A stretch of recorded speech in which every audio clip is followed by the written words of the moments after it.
ప్రేమగల ప్రియమైన పరిశుద్ధుడమైన సజీవమైన నిజమైన నిత్య జీవము కలిగిన సత్యదేవుడవైన ఆకాశమందున్న అంతటా అన్ని సమయాల్లో ఉన్న మా పరలోకపు తండ్రి యేసుక్రీస్తు ప్రభు నామమును బట్టి మీ పాదముల చెంతకు రావడానికి ఇచ్చిన కృపను బట్టి మీకు వందనాలు. చదువుకునే లేఖన భావం ద్వారా మాతో మాట్లాడండి. మీ మెల్లని స్వరాన్ని వినిపించండి.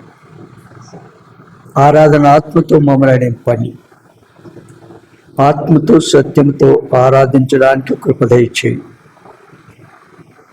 సమయోచిత సాయాన్ని మీరు నాకును అనుగ్రహించి మీరే వాడుకోమని కోరుచు. యేసు నామమున స్తుతించి ప్రార్థించి వేచున్నాము తండ్రి. ప్రకటన 5వ అధ్యాయం 8 నుంచి 14 వరకు మార్చి చదువుకుందాం. ఆయన దానిని తీసి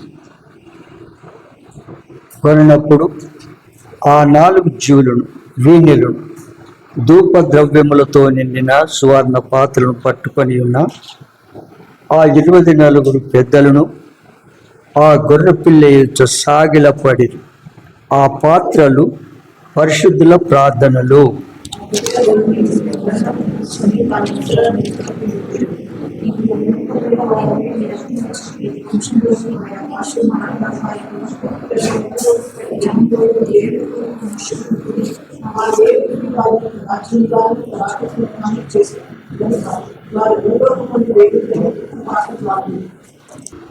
మరి నేను చూడగా సువాసనమును జీవులను పెద్దలను ఆవరించి ఉన్న అనేక దూతల స్వరము వినబడెను.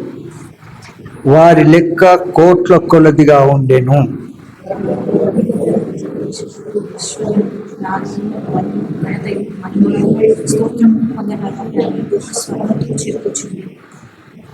అంతటా పరలోకమందును భూలోకమందును భూమి క్రిందను సముద్రములోను ఉన్న ప్రతి సృష్ట్యము అనగా వాటిలోనున్న సర్వమును సింహాసనాసీనుడై ఉన్న వానికిని గొర్రెపిల్లకును స్తోత్రమును ఘనతయు మహిమయు ప్రభావమును యుగ యుగములు కలుగునుగాకని చెప్పుట వింటిని.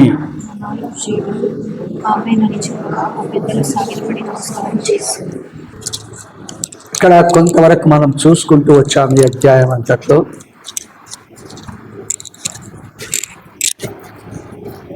జీవులు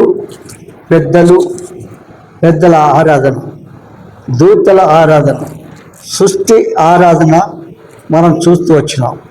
జీవులు అంటే ఏం చూసాం? కెరూబులు.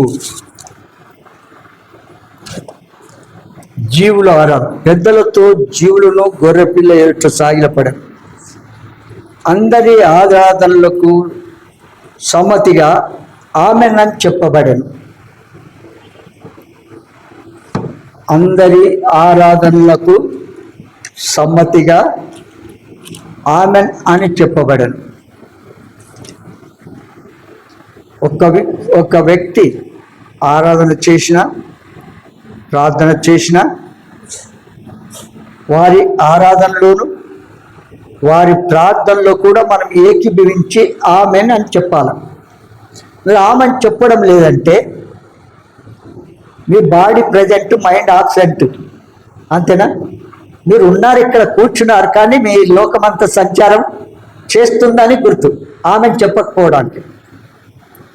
విన్నారా? కనుక ఒక వ్యక్తి ఆరాధన చేసినా, ప్రార్థన చేసినా వారి ఆరాధనలో, వారి ప్రార్థనలో మనం ఏకీభించి అవును ఆమెని చెప్పాలి. ఎప్పుడైనా కొన్ని స్థలాల్లో మీకు తెలియడానికి చెప్తున్నాను. ప్రార్థన చేస్తూ ఉన్నప్పుడు వారి ఆరాధన, ఒకరు ప్రార్థన చేస్తూ ఉంటే వారి ఆరాధనలో వీరందరూ ఏకీభవిస్తూ వచ్చినప్పుడు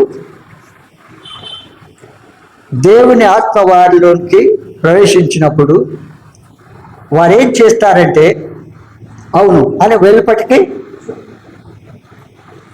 ఇతరులు ప్రార్థన చేసేవారికి కూడా వినడానికి అవును అవును అవును అంటుంటారు. అవునంటారా లేదా? ఆ పని ఇక్కడ చెయ్యము. ఎందుకు చెప్పండి? మనం ఏకీభవిస్తాం, వెలుపటికి వినబడేలాగా చెయ్యం మనం. కారణం ఏంటి? మన దగ్గర ఆత్మ లేదా? దేవుని ఆత్మ లేదా? ఉంది. అవునా?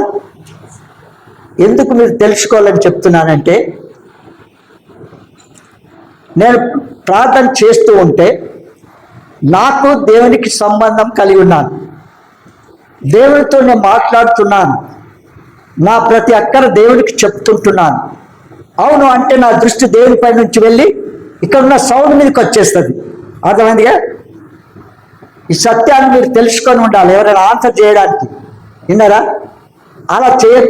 అలా పలకకపోతే వీళ్ళకి ఆత్మ నింపుదల లేదు, ఆత్మ నడిపింపు లేదు అని రకరకాల విమర్శిస్తుంటారు. అర్థమైందిగా? మన సహవాసంలో ఏం చేయాలి? లోపల అవును ఆమెనని చెప్పాలి. అర్థమైందిగా? వెలుపటికి వినపడకూడదు. మన కాన్సన్ట్రేట్ దేవుని మీదనే ఉండాలంటే, ఆ దేవుడు ఆన్సర్ చేసేదాన్ని నేను వినాలంటే ఈ పక్క శబ్దాలు ఏమి కూడా ఉండకూడదు. అర్థమైందిగా? కనుక వీరికి పరిశుద్ధాత్మ దేవుడు ఇక్కడ దిగిరాడు, ఇక్కడ రాడు, ఇక్కడ వీళ్ళ దగ్గర లేదు, ఇక్కడ ఈ సహవాసం మంచిది కాదు ఇంకో అని ఎగిరికి వెళ్తారు. ఏం చేస్తారు? ఎగిరెగిరి పడుతుంటారు, ఒక స్థలం నుంచి ఇంకెక్కడో పోతుంటారు. ఆత్మ నింపుదల ఉన్నళ్ళు. విన్నారా? మనకు నవ్వొస్తుంది కానీ వారికి సంతోషం, నీకు తెలియదు కానీ. విన్నారా? ఒకసారి నేను చూసి చెప్పినాను, గుర్తుందా మీకు? నేను కాలేజ్ చేస్తున్నాను హైదరాబాద్లో. కాలేజ్ చేస్తూ ఉంటే నేను నా హాస్టల్లో ఒక పిల్లోడు నేను నాతో మాటి కలుస్తూ ఉంటే సువార్త చెప్పి ఆ పిల్లోని సిద్ధపరిచినాను, రక్షణానుభవంలోనికి రాగలిగేలాగిన. బహు నమ్మకమైన వాడిగా ఉన్నాడు. ఉన్నట్టుగా ఉండి వేరే సహవాసానికి వెళ్ళిపోయాడు. ఏంటి ఈ పిల్లోడు కనబడడం లేదు అని నేను కనిపెడుతూ ఉంటే అనుకోకుండా ఆ పిల్లోడు ఎట్లనో కలిశాడు. వాళ్ళ దగ్గర స్పెషల్ మీటింగ్స్ ఉన్నాయి అంకుల్, నేను అక్కడ వెళ్తున్నా అన్నాడు. ఏంటి ఇక్కడ ఇంత సత్యవాక్యం నువ్వు వాస్తవమైన రీతి నీకు క్లియర్గా చెప్పినా నువ్వు అక్కడ వెళుతున్నావు అంటే ఇక్కడ లేనిది అక్కడ ఏమైనా ఉండాలి. అవునా? అని నేనేం చేసిన, నేనున్న హాస్టల్లో నుండి సికింద్రాబాద్ తుకారాం గేట్లో ఒక విశ్వాసుల కుటుంబం ఉండేది. వాళ్ళ దగ్గరికి వెళ్తూ ఉండేవాడిని తరచుగా. నా గ్రాడ్యుయేషన్ అయినాక కూడా కొంతకాలం వాళ్ళ ఇంట్లో ఉండి పని చేసుకున్నాను. అయితే ఈ పిల్లోడు ట్రైన్కి వెళ్ళిపోయి కొద్దిగా ముందు వెళ్ళిపోయి ఏం చేసినంటే, వాళ్ళ దగ్గర మీటింగ్స్ ఉన్నాయి అంకుల్ అని అంటే, ఆ ట్రైన్ అక్కడ దిగేసి నేను నెక్స్ట్ ట్రైన్కి వెళ్ళిపోవచ్చులే అనుకోని అక్కడ ఆ మీటింగ్ కాడికి వెళ్దామని వెళ్ళాను. వెళితే అక్కడ ఇంకా మీటింగ్ స్టార్ట్ కాలేదు. ఒక సిస్టరు, రెండో, ఇద్దరు, ముగ్గురు ఇట్లా వచ్చినారు. వస్తూ ఉంటే వాళ్ళు ఆరాధన చేస్తూ ఎట్లా మోకాళ్ళ మీద ఉండి వాళ్ళు గట్టిగా స్తోత్రం స్తోత్రం స్తోత్రం స్తోత్రం స్తోత్రం హల్లెలూయా హల్లెలూయా హల్లెలూయా హల్లెలూయా అలా అనుకుంటూ గట్టిగా ఆరాధన చేసుకుంటూ తర్వాత వారి ఒంటి మీద బట్టలు కూడా ఏమైనాయో తెలియక ఇక్కడి నుంచి అక్కడ పోయింది. అర్థంగా నాకు భయం వేసి ఆ దయ్యం వచ్చి నా మీద పడుతుందేమంటే పరిగు ఇక స్టేషన్లో అట్ట వల్ల విన్నదా ఆ ప్రత్యక్షత ఇక్కడ కనబడదు వాళ్ళకు. వీళ్ళకి ఆత్మ నడిపింపు లేదు అనుకుంటారు వాళ్ళు. విన్నారా? సత్యవాక్యం అల్లరికి కర్త కాడాయన. మన దేవుడు ఎలాంటి వాడు? అల్లరికి కర్త కాడు. విన్నారా? సగం తెలిసి తనం తెలియక ఎందుకు చెప్తున్నానంటే, ప్రతి విశ్వాసి ఆరాధన చేసినా ప్రార్థన చేసినా మనం ఆమెను చెప్తున్నామంటే వారి ప్రార్థనలో వారి ఆరాధనలో మనం విని ఏకీభవించి ఆమెను చెప్తున్నాం. కొందరికి ఆరాధన ఎట్లా చేయాలో తెలియదు ఇంతవరకు కూడా. వాళ్ళు ఎట్లా చేస్తున్నారని కూడా అబ్జర్వ్ చేయాలి మనం. అర్థమైందా? వాళ్ళు ఎట్లా చేస్తున్నారు, నేను ఎట్లా చేయాలా అని అది నేర్చుకోరు, మళ్ళీ ఆరాధన చెయ్యరు. ఆ ఆసక్తి మనం కలిగి ఉండాలి. అర్థమైందిగా? ఎందుకు ఇంతగా చెప్పినాను? పెద్దలు జీవులు గొర్రెపిల్ల ఎట్లా సాగిలపడి అందరి ఆరాధనలకు సమ్మతిగా ఆమెనని చెప్పబడెను. అవునా? ఆమెనని 14 వచ్చింది చదవండి. ప్రకటన 5:14. ఆ 4 జీవులు ఆమెనని చెప్పగా ఆ పెద్దలు సాగిలపడి నమస్కారం చేసి ఏం చేసినారు? కనుక ఆమెనని చెప్పడం ద్వారా అవును అట్టే జరుగును కాక అని అర్థమైందా? కనుక మనం ఈ విషయంలో ఆమెను గట్టిగా మీరు చెప్పలేదనుకోండి, ఒకటి తెలుసుకోవాలా, వారు నిద్రపోతున్నారు అనుకోవాలా.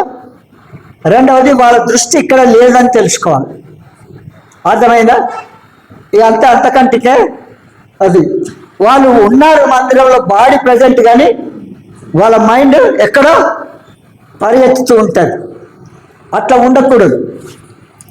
కనుక జీవుల ఆరాధన, ఈ జీవులు కెరూబులను మనం చూసినాం. వీరు దూతలలో ఉన్నత స్థాయికి చెందినవారు. ఈ కెరూబుల సంగతి చాలా జాగ్రత్తగా వినండి మీరు. ఎందుకు? నేను వర్తమానంలో ఈ కెరూబుల గురించి ఆ సబ్జెక్ట్ అధ్యాయం అంతా ధ్యానించుకుంటూ వస్తున్నాను. అర్థమైందా? ఆ కెరూబుల గురించి బ్యాక్గ్రౌండ్ మీకు తెలియాలని ఉద్దేశంతో. అర్థమైందా? ఒక బ్లైండ్గా నేను ఏదో చెప్పి టైంపాస్ చేసుకోవడానికి చేయడం లేదు. ఏమంటున్నా? ఈ కెరూబులు ఎవరు? దూతలలో ఉన్నత స్థాయికి చెందినవారు. అర్థమైందిగా? ఈ ఒక దూత కానీ ఏ విషయంలో కూడా మన హృదయానికి వాక్యానికి మనం పోల్చుకుంటూ ఉండాలి. దైవ సేవకుడు ఏం చెప్తున్నాడు, ఆయన ద్వారా మనకేమి వినిపిస్తున్నాడు, నా పోలికలు ఏంటి, నా ప్రవర్తన ఏంటిది అని తలంచి యోచించుకుంటూ ఉండాలి. అర్థమైందిగా? ఏదో ఊరికే వినేసి వెళ్ళిపోవడం కాదు. తర్వాత క్రీస్తును చూడగా క్రీస్తు ఎంతో ఉన్నతమైన వాడని అర్థమవుతున్నాడు. ఆరాధనకు పాత్రుడు ఆ ప్రియ ప్రభు. అవునంటారా లేదా? ఆరాధనకు పాత్రుడు. క్రీస్తు దైవత్వమును లేశమాత్రమైనను తగ్గించడం లేదు. కనుక జీవులు ఆరాధన చేసినారు. ఆ తర్వాత పెద్దలు ఆరాధన చేసినారు. పెద్దలు ఆరాధన ఎట్లా ఉంది? వీణలను ఆరాధన సమయంలో ఉపయోగించి వీణలు మీటుచు పాడారు. కనుక వీణ వాయించగలిగిన ఒకడు ఆ వీణను పట్టుకొని ఏం చేసినారు? వారు ఆరాధన చేస్తూ ఉన్నట్టుగా చూశాం. వీణలు కొన్ని సమయాల్లో మనం ఆరాధన చేసేటప్పుడు కొందరు పల్లవి కూడా పాడి ఎత్తుతారు. అవునంటారా? ఆరాధనకు పల్లవి అది వాక్యంలో ఉంది. అట్లా పాడడం మంచిదే.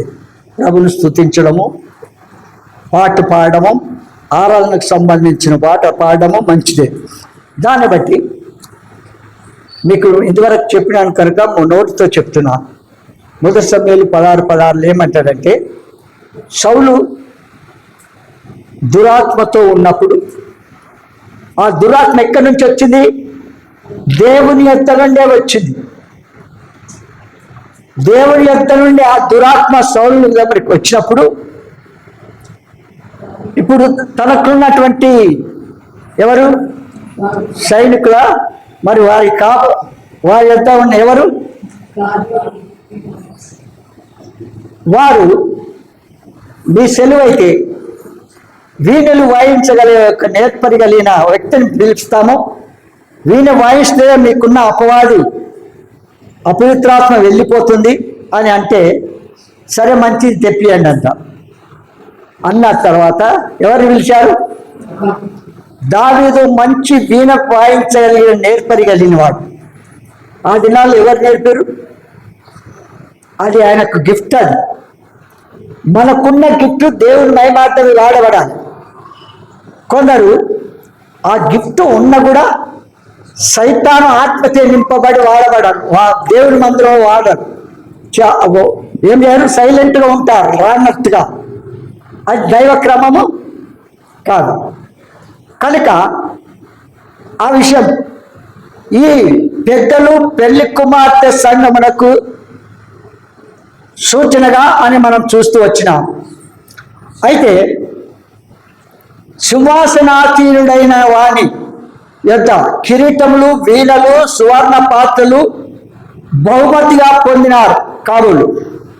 కనుక ప్రభు మనకి ఇచ్చిన వరములను చక్కగా ఉపయోగించిన ఎడల ప్రభు మనకు ప్రతిఫలం దేవుడిస్తాడు. మనుషులు ఇవ్వాలని, హెచ్చించాలని కాదు ఉద్దేశం. దేవుని ద్వారా పొందాలి. దేవుడు ఆ విధంగా మళ్ళీ ఆటోమేటిక్గా హెచ్చిస్తూ ఉంటాడు. కనుక అది అంతవరకు చూస్తాం. మూడవది పెద్దల ఆరాధనలో రెండవది ధూప ద్రవ్యములతో నిండిన స్వర పాత్రలు. ప్రకటన 5:8 వచనం. ఆయన దానిని తీసుకొనినప్పుడు ఆ 4 జీవులను నీళ్ళను ధూప ద్రవ్యములతో నిండిన సువర్ణ పాత్రలు పట్టుకొని ఉన్నా. అంటే ఈ పాత్రలు పరిశుద్ధుల ప్రార్థనలు. ఏంటి?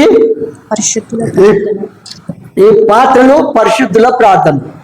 ఇది చెప్తూ ఉంటే ఒకటి గుర్తొస్తుంది నాకు.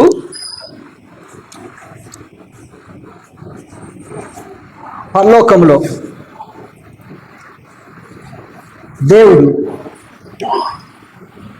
2 దూతలను పంపించాడు భూలోకానికి. ఎన్ని దూతలు? 2 దూతలను పంపించాడు. ఇదివరకు చెప్పినాను, సందర్భాన్ని బట్టి గుర్తు చేస్తున్నా. ఒక దూత ప్రార్థనలు, విజ్ఞాపనలు ఎంతమంది ఉన్నారో ఆ ప్రార్థనలు, విజ్ఞాపనలు చేసిన వారి యొక్క గంప ఒకటి ఆ దూతకి ఇచ్చినాడు. ఆరాధనలు, స్తుతి, కీర్తనలు పాడే వారి కలెక్ట్ చేయడానికి ఒక దూతకి ఇచ్చినారు. ఆ 2 దూతలు భూలోకానికి వచ్చినాక ఈ ప్రార్థనలు, విజ్ఞాపనలు, మనవులు చెప్పే వారందరూ కూడా భూలోకంలో ఒక కొద్దిసేపట్ల గంప నిండిపోయింది. ఇచ్చిన గంప అంతా నిండిపోయింది. ఈ ఆరాధనలు, స్తుతి, కీర్తనలు పాడే వాళ్ళ గంప సాయంత్రం వరకు కూడా నిండలేదు. అయితే ఇది ప్రభు దగ్గరికి తీసుకెళ్ళినారు. ఇది సంగతి అని ఎందుకు చెప్పినా చెప్పండి. వారు ఈ పాత్రలు పరిశుద్ధ ప్రార్థనలు విన్నారు కనుక ఈ పరిశుద్ధ ప్రార్థనలు, ఆరాధనలు ప్రభువు దగ్గర ప్రభు మెచ్చుకునేదిగా ఉండాలి. మీకు ఇదివరకు చెప్పినాను, పరిశుద్ధాత్మ నడుపుదలతో ఆ ప్రభును ఆరాధించాలి. పవిత్ర జీవితం కలిగి పరిశుద్ధాత్మ నడుపుదలతో ఆ ప్రభును ఆరాధన చేయాలి. నేర్చుకున్న మాటలతో కాదు. ఆ దినం మనం ఏమైతే విన్నామో ఆ మాటలు ఆధారం చేసుకొని మనకు కలిగిన అనుభవంతో ప్రభును స్తుతించాలి. అది వ్యక్తిగతంగా అనుభవపూర్వకమైన ఆరాధన ఉండాలి. మీకు ఎగ్జాంపుల్ చెప్తాను. నేను బాల్యంలో ఆరంభ దినాల్లో రక్షింపబడిన వెంటనే మీకు చెప్పినాను, నా ప్రవర్తన అంతా దేవుని అధికారానికి ఒప్పుకున్నారు. ఇప్పుడు నాకేది కావాలన్నా నా సృష్టికర్త, నా తండ్రి అయిన దేవుడు ఆయన గనక ఆయనకి చెప్పాలి. ఇంకెవరు నా శరీర సంబంధమైన వారికి ఎవరికి కూడా చెప్పేది లేదు. అప్పుడు ఫస్ట్ నేను దేవుని దగ్గర అడిగి పొందింది పరిశుద్ధ గ్రంథం బైబిల్. దేవుణ్ణి అడిగి దేవుని దగ్గర నుంచి పొందినాను అని చెప్పగలిగేవారు ఉన్నారా? ఎవరైనా ఒక్కటి ఏదైనా అడిగినాను అది పొందినానని చెప్పగలుగుతారా? చెప్తారా? అట్లా చెప్పాలి. ఆత్మీయంగా ఆ విధంగా అనుభవం మనం కలిగి ఉండాలి. ఎందుకంటే అది ప్రార్థన చేస్తూ ప్రభుకు అక్కరన్నీ చెప్పుకొని కనిపెడుతూ ఉన్నాను.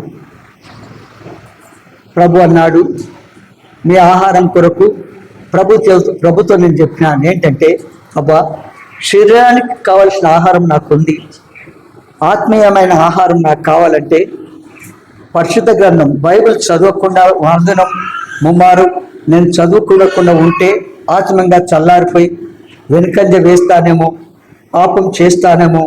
ప్రభా నాకు పరిశుద్ధ గ్రంథం బైబిల్ నాకు కావాలా, నా ఏంది ఆర్థిక కండిషన్ అంతా నా పరిస్థితి ఎలాగుంది అని ప్రభుకు ఒక వ్యక్తికి చెప్పినట్టుగా ఎక్స్ప్లెయిన్ చేసినాడు. ఎక్స్ప్లెయిన్ చేసిన తర్వాత ప్రభు అన్నాడు, నీ ఆహారం కొరకు చెమట గార్చి ఆహారం సంపాదించుకోండి అన్నాడు. అది ఆది కాండంలో ఉంది, విన్నారా? అప్పుడు ప్రభా నేను చెమట గార్చి బైబిల్ తెచ్చుకోవాలని ఇష్టం ఉంటే డేలో స్పెషల్ క్లాస్ నడుస్తున్నాయి, పియూసి అప్పుడు 12వ తరగతి ఫైనల్ ఎగ్జామ్స్, డేలో స్పెషల్ క్లాస్ నడుస్తున్నాయి. మరి అది ఎగ్గొట్టిపోతే, నేను ఫెయిల్ అయిపోతే, ఆ దేవుని నమ్ముకున్న ఈ పిల్లోడు ఓడిపోయా ఏమంటారు, ఫెయిల్ అయిపోయినాడు, ఆ గుడికి ఆ దేవుని నమ్ముకొని గుడికి వెళ్ళి ఇట్లయిందని నీ నామకు అవమానం కలుగుతుంది ప్రభా. అయితే ఒక పని చేస్తానన్నాను. ఏంటి ఆ పని అంటే, అక్కడ ఆ ఊర్లో రాత్రి పగలు వడ్ల మర ఉంటుంది, గిర్న అంటారు తెలంగాణలో. రాత్రి పగలు నడుస్తూ ఉంటుంది. డే అంతా పని చేసినా ₹1 50 పైసలు, 50 25, ₹1 50 పైసలు. రాత్రి అంతా పని చేసినా ₹1 50 పైసలు. అయితే డేల క్లాసులు ఎగ్గొట్టకుండా నైట్లో వెళ్ళి పని చేద్దామని 7 దినాలు ప్రార్థన చేశాను. ఎన్ని దినాలు? 7 దినాలు ప్రార్థన చేసి లాస్ట్ డే రోజు ఎవరికి చెప్పలేదు, హృదయంలో ప్రార్థన చేసినాను. అప్పుడు నేనేమన్నానంటే, ప్రభా నువ్వు ఆశ్చర్యకరమని నేను నా నోటితో అనాలి అని అంటే, బైబిల్ పైనుంచి ఇస్తారా కింద నుంచి ఇస్తారా, ఎట్లా పారేస్తారో నాకు తెలియదు, నాకైతే బైబిల్ కావాలా అని ప్రభుని ఇట్లే మీకు చెప్పినట్టుగానే చెప్పినాను. చెప్తూ ఉంటే ఒకరోజు లాస్ట్ 7th డే రోజు లాస్ట్ మందిరంలో ఫ్యామిలీ ప్రేయర్ అవుతుంది. అది 9 గంటలకు ముగిస్తా, 8:30 9 గంటలకు. ఈ ఫ్యామిలీ ప్రేయర్ కాగానే ఎవరికి చెప్పకుండా వెళ్ళి ఆ వడ్ల మరలో పనిచేసి ఒక 4 రోజులు పనిచేస్తే బైబిల్ వస్తుంది అనుకొని ఏం చేసిన తీర్మానం చేసుకొని ఆ ప్రేయర్ మీటింగ్ కూర్చున్నా. నేను ప్రక్కవారు కూడా ఎవరికి కూడా చెప్పలేదు. ప్రార్థన చేయమని చెప్తే మళ్ళీ కొనిస్తారేమోనని అట్లా చెప్పలేదు. ప్రార్థన చేసిన తర్వాత సేవకుడు వచ్చి ఇట్లా మేము పాట పాడుతూ ప్రార్థన చేసి కూర్చున్నాం. సేవకుడు వచ్చినాడు. వచ్చిన తర్వాత కూర్చున్నది ప్రార్థన చేసి కూర్చొని ఫస్ట్ స్టార్ట్ కాకముందే యవనస్తులు ఉన్నారు నాతో పాటు కొందరు. కానీ స్పెషల్గా నన్ను షద్రక్ దగ్గర బైబిల్ లేదు, మనందరం కలిసి కొనియాలి అన్నాడు. ఏమన్నారు? షద్రక్ దగ్గర బైబిల్ లేదు, మనందరం కలిసి కొనియాలన్నాడు. అప్పుడు ఏడవాలన్నా సంతోషించాలన్నా ఏమి అర్థము కాలేదు. నేను అలాంటప్పుడు ఆశ్చర్యకరుడా అని అనకుండా ఉంటానా చెప్పండి?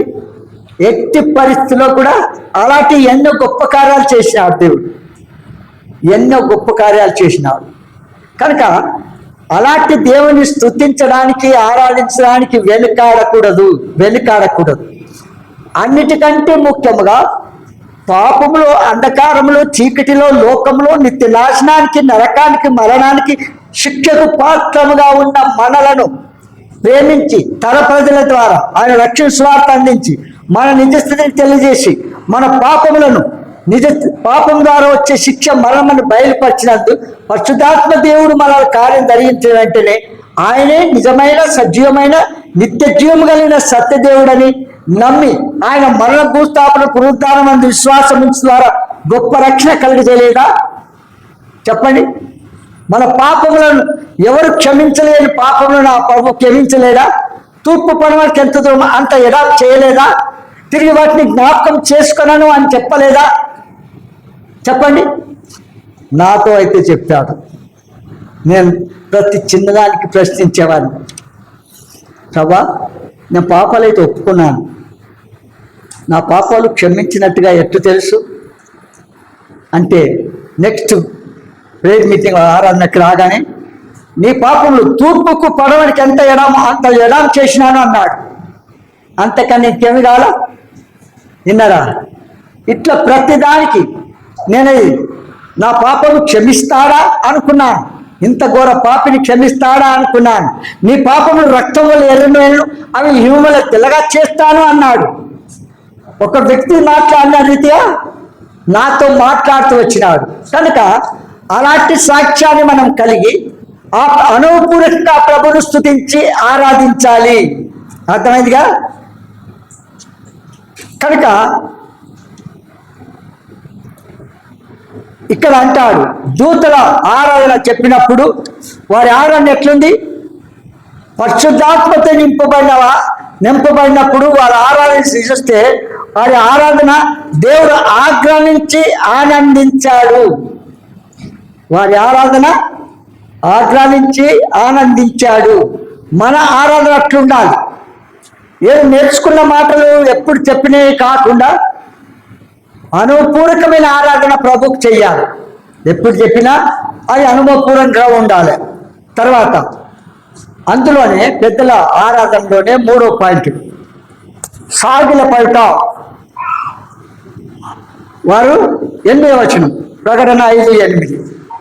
ఆయన దానిని తీసుకొనినప్పుడు ఆ 4 జీవులను వీణలను ధూప ద్రవ్యములతో నిండిన సువర్ణ పాత్రలను పట్టుకుని ఉన్న ఆ 24 పెద్దలను ఆ గొర్రెపిల్ల ఎదుట సాగిలపడిరి. ఏం చేసినారు? పెద్దలను వారు సాగిలపడి అంటే అర్థమేంటి చెప్పండి? కుర్చీ మీద కూర్చుంటే ఎట్లుంటుంది, సాగిలపడి అంటే ఎట్లుంటుంది చెప్పండి. కుర్చీ మీద కూర్చొని ఆరాధన చేస్తే ఎట్లుంటుంది, సాగిలపడి మోకరించి ఆరాధిస్తే ఎట్లుంటుంది చెప్పండి. సాగిల పడము అనంటే శాస్త్రాంగ పడము. ఆయన పాదములు పట్టుకొని ఏంటి దీనత్వాన్ని తమ్మును తాము ఆ గనుడైన ఆ ప్రభువు దగ్గర అంతగా దీనత్వం కలిగి ఆయన మోకరిస్తున్నాం ఆయన పాదముల దగ్గర అని అంటాం. ఆ దీనత్వం మన హృదయంలో ఉండాలి. విన్నారా? ఈ పెద్దలు అలాగ ఆరాధన చేసినారు. విరిగి నలిగిన మనసే. అందుకే మనసు ఎప్పుడైతే విరిగిపోతుందో, నలిగిపోతుందో, మరి ప్రతికూల పరిస్థితుల్లో కూడా నమ్మకంగా కొనసాగిస్తూ ఉంటామో అప్పుడు ఆటోమేటిక్గా ఆ దీనత్వం మనకు వస్తుంది. ఆ ప్రభుని ఆరాధిస్తాం. లేకపోతే ఆరాధన చేయకపోతే చేయలేదు అంటారు అనుకులని ఏం చేస్తాం? 4 మాటలు ఉచ్చరించి పంపిస్తాం, వెళ్ళిపోతాం. దేవుడు అంగీకరించే ఆరాధన ఉండాలి. అందుకే విరిగి నలిగిన మనసే దేవునికి ఇష్టమైన బలి. దీనిలో ఆయన ఎప్పుడైనా ఏం చేయడు? ఆయన మనలు ఆలకిస్తాడు, వారు అక్కడ తీస్తాడు. యెషయా 57:15 మహాగణుడును మహోన్నతుడును పరిశుద్ధుడును నిత్య నివాసునైన వాడు ఇలాగ సెలవిస్తున్నాడు, నేను మహోన్నతమైన స్థలం పరిశుద్ధ స్థలంలో నివసించువాడను. ఆయనను వినయము గల వారి ప్రాణము ఉజ్జింపచేయుటకును నలిగిన వారి ఉజ్జింపచేయుటకును వినయము గల వారి యొద్ద దీనమనస్సు గల వారి యొద్దను నివసించుచున్నాను. వినయము గల వారి యొద్దను దీన మనస్సు గలవారి యొద్ద నివసించుచున్నాను. ఆయన వారి ఆరాధన నింటాడు. దీనుల యొద్దకు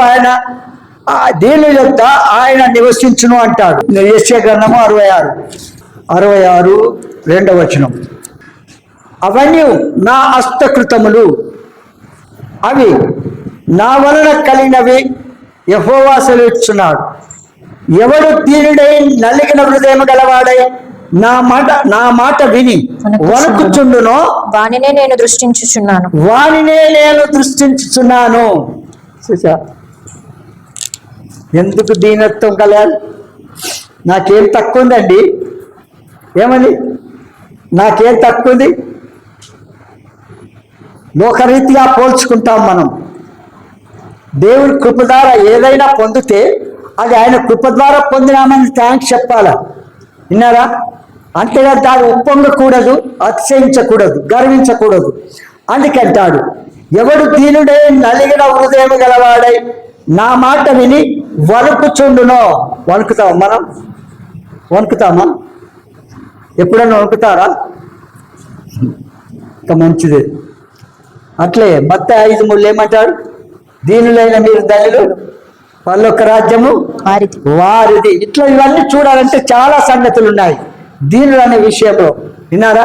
కనుక మన జీవితం కీర్తనలు 34:18 విరిగిన హృదయం గల వారికి యెహోవా ఆసన్నుడు, నలిగిన మనస్సులు గలవారిని ఆయన రక్షించును. ఏ మనసు కాదు మనకు? విరిగిన మనసా, దీన మనసా, లేకపోతే హెచ్చించుకునే మనసా?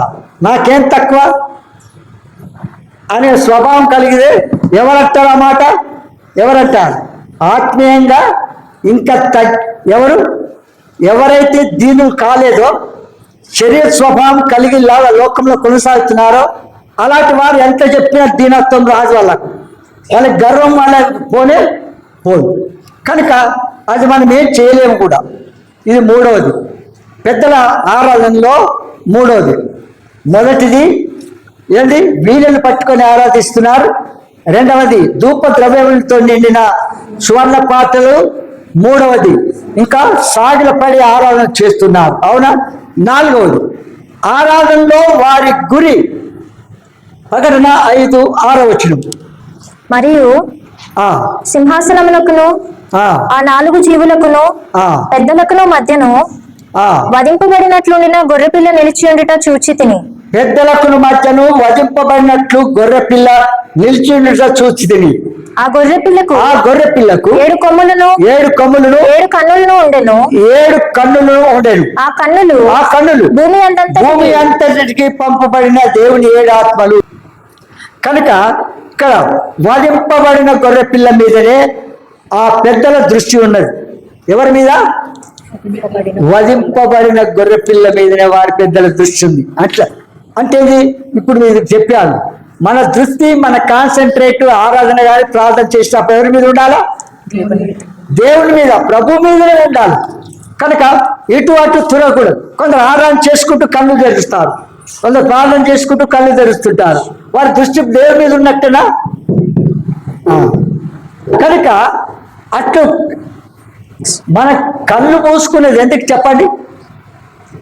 మన కాన్సన్ట్రేట్ దేవుని మీదనే ఉండడానికి, అంతేగాని ఇటు అటు చూడడానికి కాదు. బైబిల్ చదవమన్నప్పుడు ఏం చేస్తారు? చదవమన్నప్పుడేమో బైబిల్ తెరుస్తుంటారు. ప్రార్థన చేయమంటే మోకరించారు, వద్దన్నప్పుడు కళ్ళు మూసుకుంటారు. ఇది కనుక వధింపబడిన గొర్రె పిల్ల మీదనే ఆ పెద్దల దృష్టి ఉన్నది. మనము ప్రభు వల్ల యొద్దకు వెళ్ళినప్పుడు ఏం చేయాలి? వధింపబడిన గొర్రె పిల్ల మీదనే ధ్యానించి ఆయన శరీరక్తంలో మనం పాలు పొందాలి. అందుకే మనం ఏమంటామంటే, మనం వాక్యము వెలుగులో పరీక్షించుకొని ఎక్కడైతే మనం దేవునికి విరుద్ధంగా తలంచి యోచించి క్రియ చేస్తున్నామో అది ఒప్పుకొని విడిచిపెట్టి క్షమాపణ వేడుకొని ఆ బల్లో యోగ్యంగా పాలు పొందమని చెప్తాం. అవునా? అయోగ్యంగా పాల్పొందు ద్వారా మనకు శిక్షావిధికి పాత్ర అవుతాం. కనుక అట్లు కాకుండా వాక్యపు వెలుగులో మనం పరీక్షించుకోవాలి. కనుక ఆరాధనలో వారు పలికిన పదాలు ఏంటంటే 9-10 వచనం చూడండి. ప్రకటన 5:9-10. ఆ పెద్దలు ఆ, గ్రంథమును తీసుకుని ఆ, దాని ముద్రలను విప్పుటకు యోగ్యుడవు, ఆ, నీవు వధింపబడిన వాడవై ఆ, నీ రక్తం ఇచ్చి ఆ, ప్రతి వంశంలోను ఆ. ఆయా భాషలు మాట్లాడు వారిలోను ఆయా భాషలు మాట్లాడే వారిలోను, ప్రతి ప్రజలోను ప్రతి ప్రజలోను, ప్రతి జనములోను ప్రతి జనములోను దేవుని కొరకు దేవుని మనుషులను కొరకు కొని మనుషులను కొని మా దేవునికి ఆ వారిని దేవునికి వారిని ఒక రాజ్యముగాను యాజకులుగాను చేసితివి కనుక కనుక వారు భూలోకమందు ఏలుదరని క్రొత్త పాట పాడుదురు. చూడండి, ఆ ప్రియ ప్రభు ఒక్క సంగతి మీకు తెలియజేస్తాను. ఏంటంటే ఇక్కడ మీకు చదివి వినిపిస్తాను. ప్రతి వంశంలోను, ఆయా భాషలు మాట్లాడే వారిలోను, ప్రతి ప్రజలోను, ప్రతి జనములోను దేవుని కొరకు మనుషులను కొని, అంటే ప్రజలందరూ కూడా వారు నమ్మినా నమ్మకపోయినా ఆయన ద్వారా సృష్టించబడిన వారే. అర్థమైందిగా? వారు ఏ భాషకు చెందినా, ఏ కులానికి చెందినా, ఏ గోత్రానికి చెందినా, ఏ ప్రాంతానికి చెందినా, ఏ భాషకి చెందినా, ఏ పనులు చేసుకున్నారు. ధనవంతులు బీద వాళ్ళని కాదు, నల్ల తెల్ల అని కాదు, అమెరికా ఇండియా అని కాదు, మరి హైదరాబాద్ ఆంధ్ర అని కాదు, ఏ భేదము లేదు. అవునంటారా లేదా? కనుక అన్ని రకములైన వారిని ఆయన ఏర్పాటు చేసుకున్నారు. ఆయన అందరికీ దేవుడు కనుక, ఆయన ఏ పక్షపాతం లేదు కనుక, అందుకే ఇక్కడ అంటాడు ప్రతి వంశంలోనూ, ఆయా భాషలు మాట్లాడు వారిలోను, ప్రతి ప్రజలోను, ప్రతి జనంలోను దేవుని కొరకు మనుషులను కొని, అంటే యేసు విలువైన అమూల్యమైన రక్తము చేత మన కొన్నాడు కనుక ఆయన యాజకులుగాను, ఇంకా ఆయన కుమార్తెలుగా మనం చేసుకున్నాడు కదా. కనుక అలాంటి ప్రజలు, ఆ ప్రభువును మనం ఏం చేయాలి? ఆరాధన చేయాలి.